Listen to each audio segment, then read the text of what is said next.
السلام عليكم. نشكر جمعية النجاة الخيرية على تقديم مادة المازوت لمخيم العاصي، ولهم جزيل الشكر.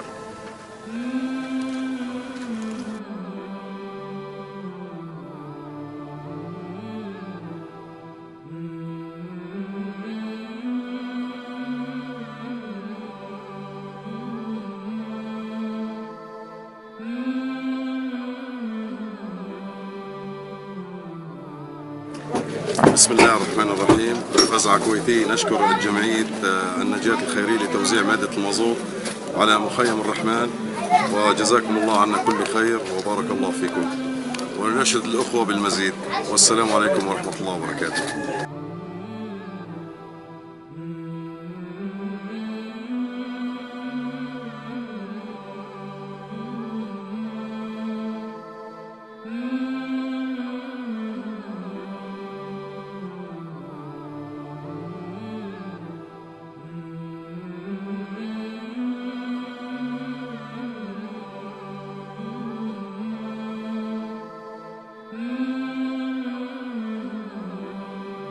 بسم الله الرحمن الرحيم. السلام عليكم.